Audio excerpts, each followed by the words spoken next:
Welcome to Nasdaq Trade Talks. I'm Jill Malandrino, global markets reporter at Nasdaq. Joining me is Jeff Benedict, #1 New York Times bestselling co-author of Tiger Woods with his latest book, The Dynasty, an inside look of the New England Patriots. Jeff, it's great to have you with us. Welcome to Trade Talks. Thanks for having me. It's great to be here. And Jeff, in financial media, we typically associate dynasties with media companies or real estate dynasties, but it transcends into sports. And this book discusses the sport relationships and business behind one of the greatest dynasties in football and arguably sports history. The narrative behind it was remarkable. So let's discuss two of my favorite things to cover, sports and business. What was the genesis behind the book? Well, for me, it was I had watched like everybody else, I watched the Patriots ascend to the top of the NFL in the early 2000s. And that by itself wasn't that interesting or different. What stood out to me was that after about 10 years of being on top, instead of falling off like previous dynasties, the Packers, the Steelers, the 49ers, these guys just kept going and going and going.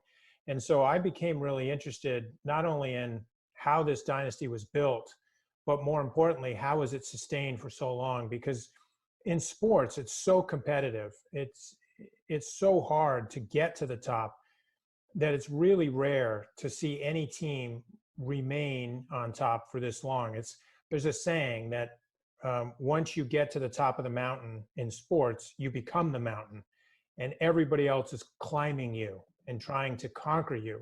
And so for the Patriots to have lasted for 20 years, I was really interested in understanding what they did from a business standpoint, from a managerial standpoint, from a personnel standpoint, and from a coaching standpoint to keep that edge. What do you think it was? What were some of the key themes that were consistent during the course of your research that got to where they were and to not have been dethroned for so long? Well, the three key positions in this dynasty are the owner, the head coach, and the quarterback. The quarterback is the one who always has the ball in his hands. The coach has the headset, who's making calls and is so important to success. And then there's the owner, and probably the most underappreciated and misunderstood figure in the success of a sports franchise is the owner. Owners can do a lot to mess up a franchise, and most owners do. I think what's so unique about Robert Kraft and the New England Patriots is starting with his business background. This is a guy who was not in football before. He came from paper, packaging, and shipping industries, where he had had tremendous success running a global company. He was in the global economy. When he entered the National Football League, because he bought the Patriots in the early 90s, he was looked at as this sort of neophyte outsider who didn't know the industry and didn't know what he was doing. And people almost kind of laughed at him because he had paid more money than anyone had ever paid for a football franchise. And the football franchise he bought was the worst one in the entire league. And so he started off by making decisions that were contrarian and unorthodox. And he continued those kinds of decisions right up until he hired Bill Belichick, which all of the experts, all of the insiders in that industry, the smart guys in the room, one by one, all told him the same thing, which was, don't hire Bill Belichick. This will be the biggest mistake you've ever made in your career. None of them thought that he was equipped to be a great head coach. And Kraft bucked all of that wisdom and went with his gut instinct. And that decision was really the last in a series of unconventional decisions he made, which really put the team in a position to go on that dynastic run. Well, it makes sense, Kraft's background, he's a logistics guy. So it makes sense when you put it into that perspective. And we've certainly seen it in New York sports is a great example for that, where you get either player coaches or front of the house back into the front office that might not have that kind of experience. And, there really is more to sports than what we see on the field, as you had said. I think the business behind it is almost more of the story. There's so many layers to peel back for a franchise when you look at the way it operates, right? I think so, because I think one of the things that Kraft saw in Belichick that no one else was looking at was, you got to keep in mind the timing. When Kraft buys the Patriots in 1994, the NFL is just starting two brand new things. One is free agency, which they were forced to do by the courts.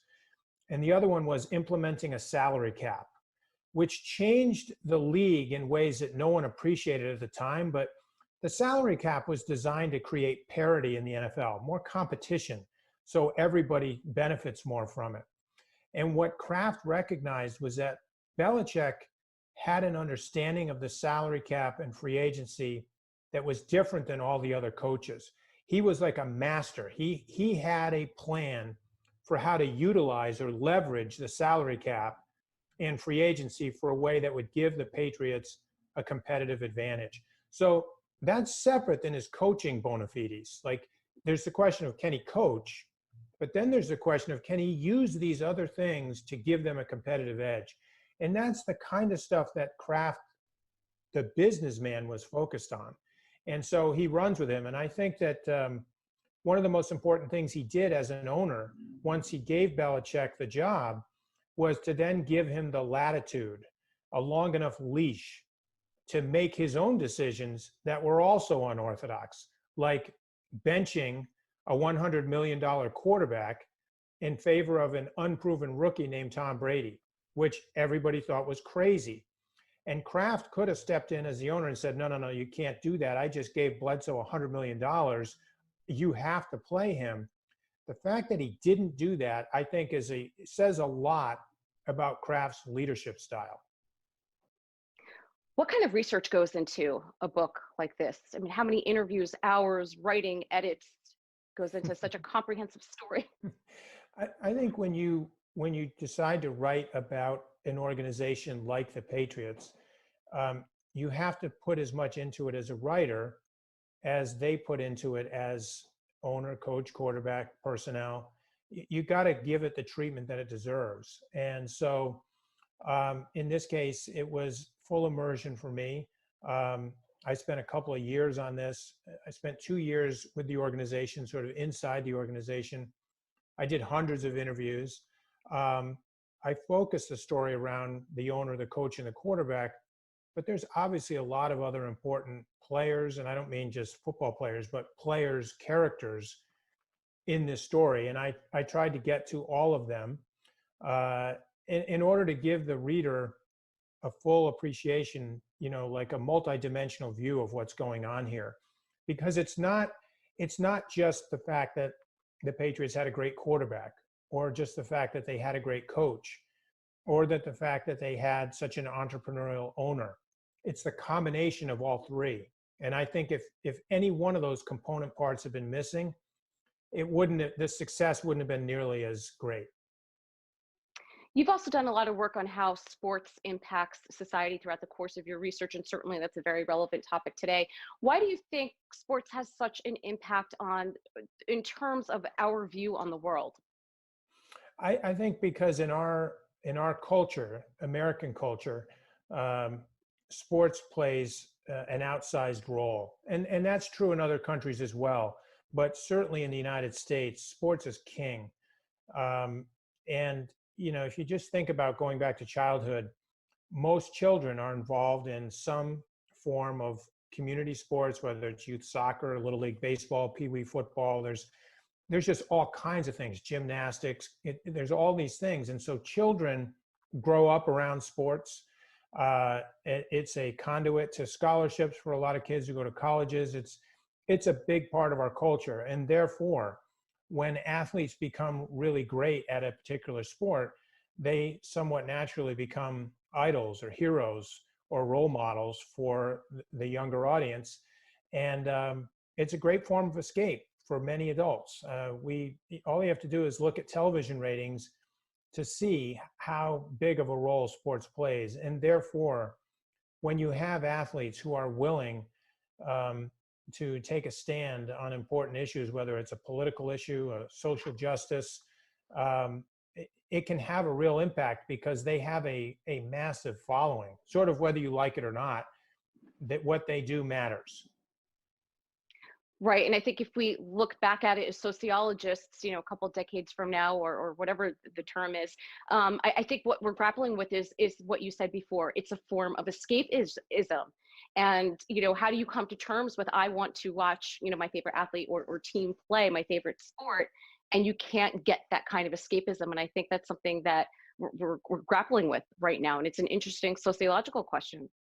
Yeah, and I have written a lot about this over the years. And in fact, my career in journalism started by looking at the role of sports in society. And that's because when I was an intern in graduate school, I interned at a place called the Center for the Study of Sport in Society. And so it definitely informed the way I wrote when I started my career 25 years ago.